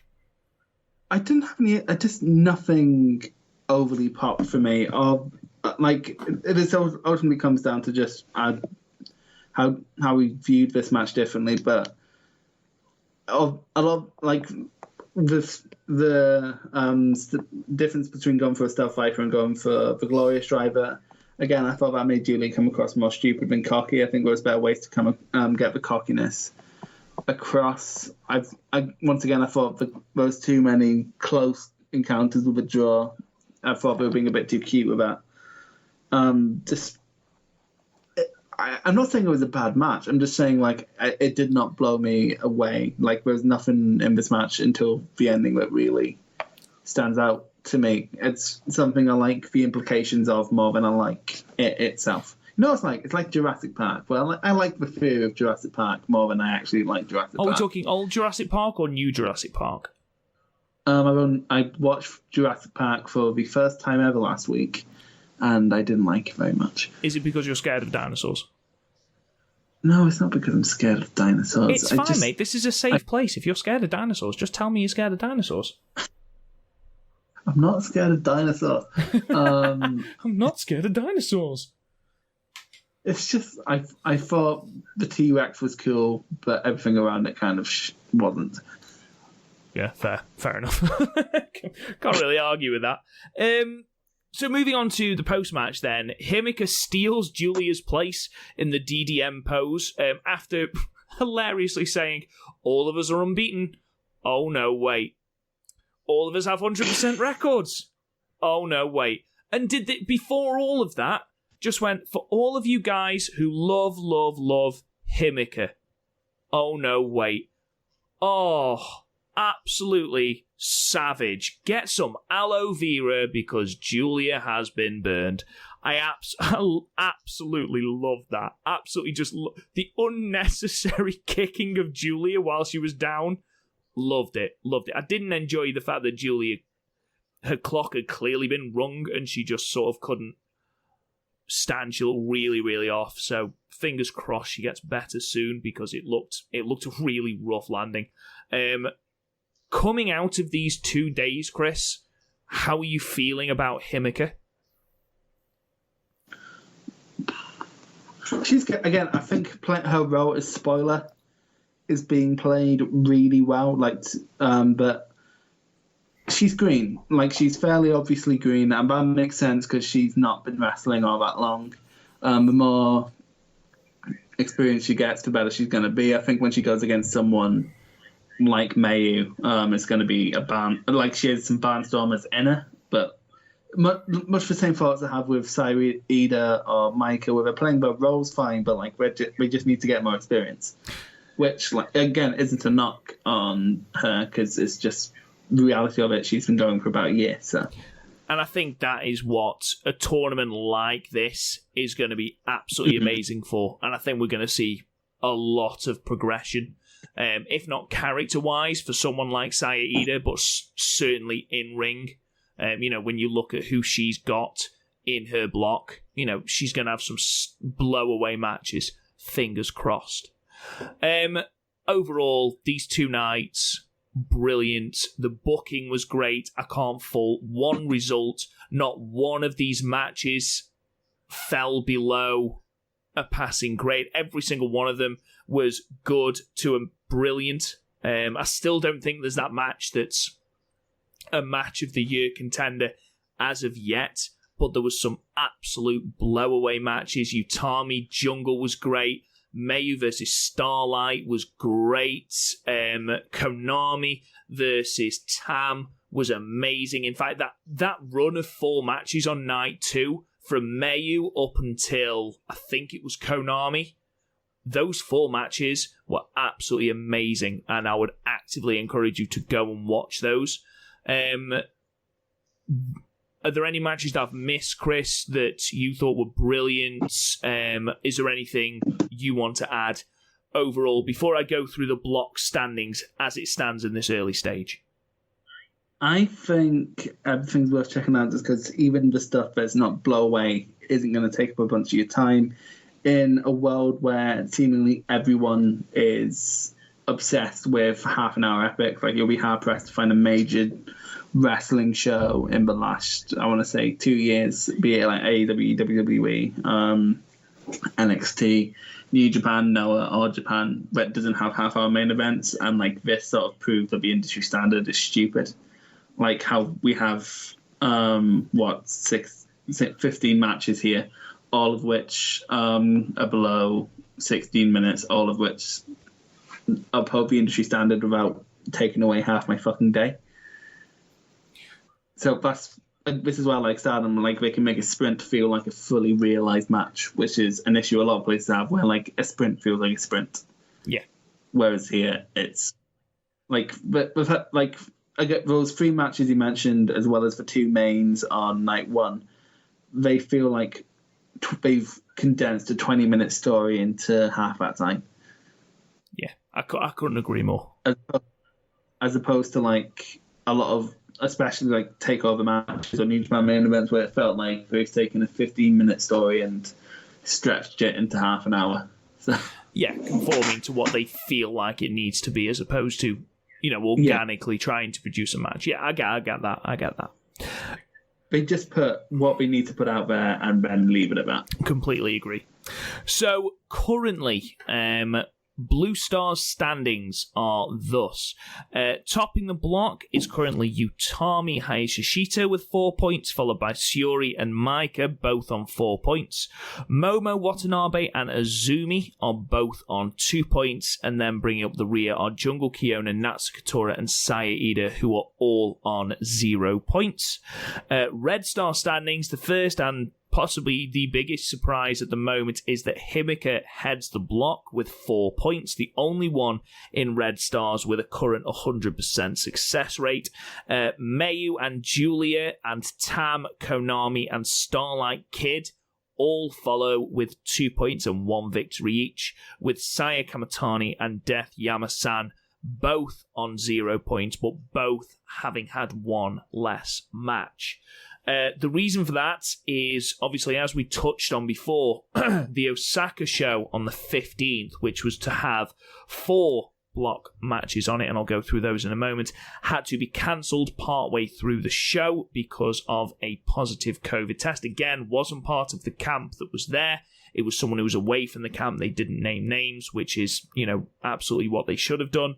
They did make the correct decision in the wake of safety and cancelled the event, meaning that these 4 matches will be scheduled for other events. So the matches that should have taken part on the 15th were Utami versus Momo, which would have been absolutely amazing, but thankfully we still get it. Jungle Kiona versus Tora, where presumably one of them would get off 0 points.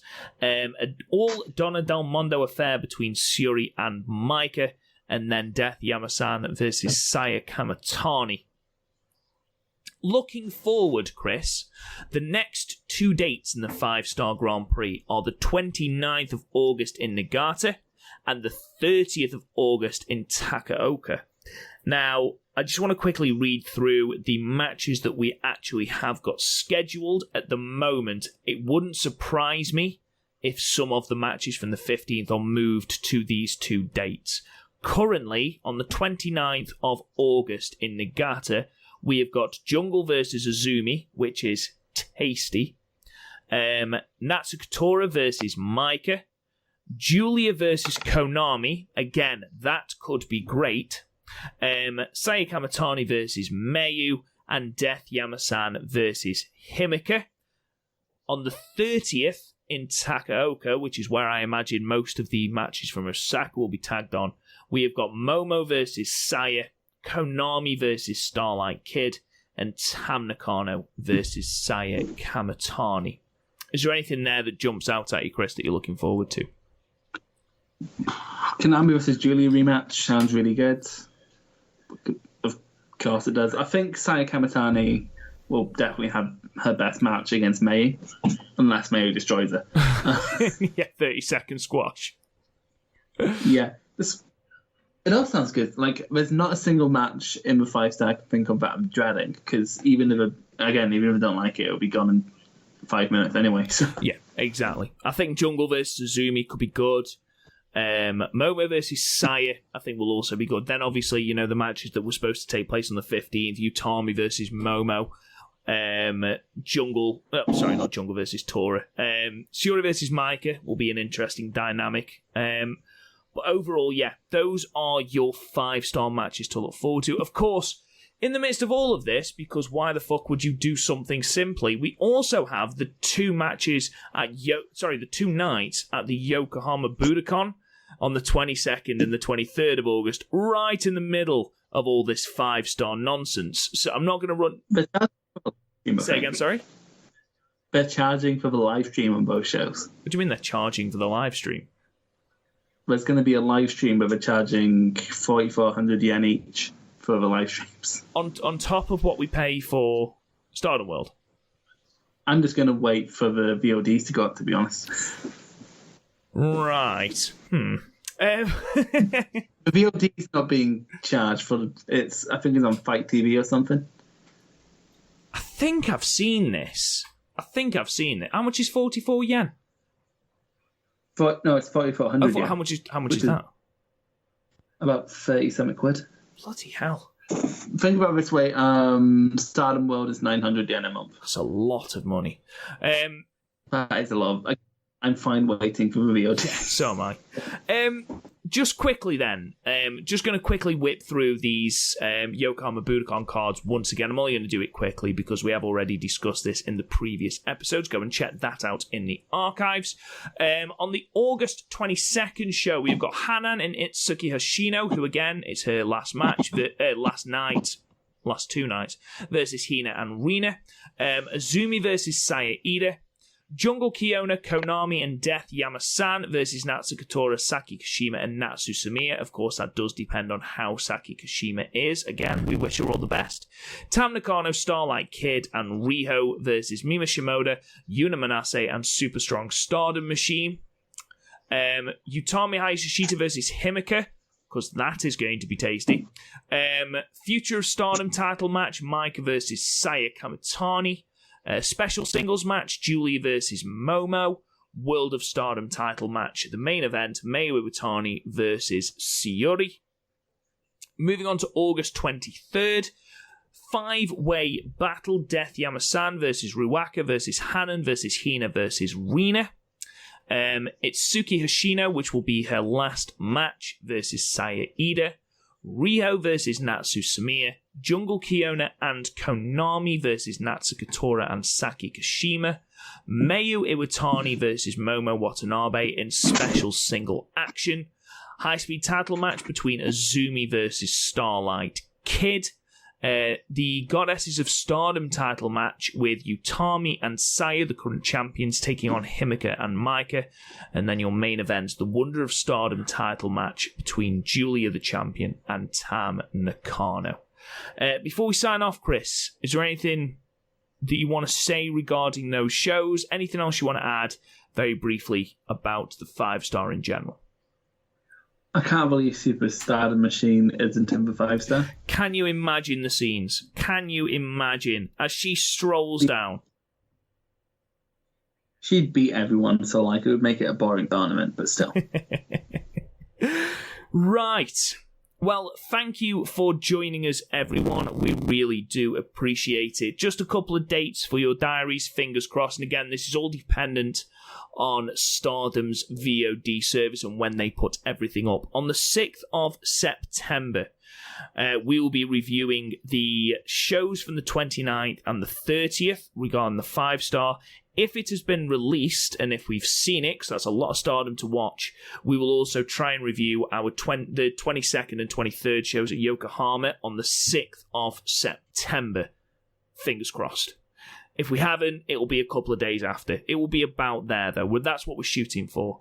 And then for the next set of 5-star dates, we're looking at recording on the 20th of September and then the 26th or the 27th of September, depending on when the entire cards are up. So yeah, thank you so much for listening, guys. Don't forget to subscribe to the podcast wherever you get your podcasts. We're everywhere: Apple, Spotify, Google Play, Stitcher, absolutely everywhere. Go and subscribe, give us a 5-star rating. It really does help the podcast out. Go and check out the website, www.podmania.co.uk, where you can listen to all the archived episodes and check out our match ratings for shows such as the 5-star that we've just talked about.